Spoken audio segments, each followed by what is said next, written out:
ન્યૂઝમાં આપનું સ્વાગત છે। સાંતલપુર યુજીવીસીએલ ની બેદરકારી સામે આવી છે।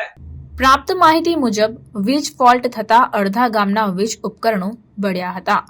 ગરામડી ગામે વીજ પ્રવાહ અચાનક વધતા અડધા ગામના વીજ ઉપકરણો બળી જવા પામ્યા। ત્યારે વીજ પ્રવાહ હાઈ થતા ટીવી, ફ્રીજ, પંખા સહિતના ઉપકરણો બળી જવાના કારણે લાખોનું નુકસાન થયું છે। ગ્રામજનોએ સાંતલપુર યુજીવીસીએલ કર્મીઓ પર રોષ ઠાલવ્યો હતો। દુર્ઘટના સમયે યુજીવીસીએલ કર્મીઓના ફોન બંધ હોય જેથી સમયસર મદદ મળી ન હતી। ત્યારે આ ઘટના બાબતે સ્થાનિકોએ રોષ ઠાલવ્યો હતો।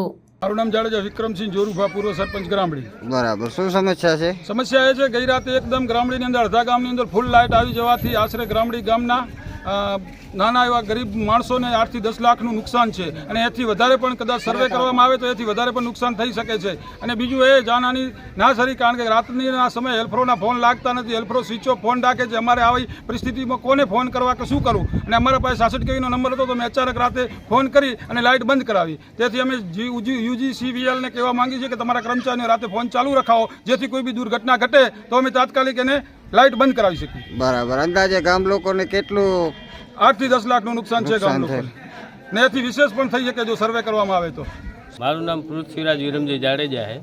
કાલે લાઇટ પાવર વધારે આવવાથી ટીવી અને ફ્રીજ અને પંખા લાઇટ બધું બળી ગયું છે। મારું નામ આયર કરશનભાઈ ડુંગરભાઈ છે અને મેં અવારનવાર રજૂઆત પણ ઘણી બધી કરી છે, પણ આ લોકો હેલ્પર સ્વિચ ઓફ ફોન રાખે છે અને જેથી કરીને અમારા જે કે આ નુકસાન થાય એ તાત્કાલિક નથી રોકી શકતા। અને આ કુદરતી રીતે કે ગમે રીતે કે એના કારણોસર ગમે તે ફોલ્ટ થવાથી અમારા ગામમાં મોટા પ્રમાણમાં નુકસાન છે અને આનું સર્વે કરવામાં આવે તો આથી પણ વધારે નુકસાનનો અંદાજ નીકળી શકે એવો અમારો અંદાજ છે।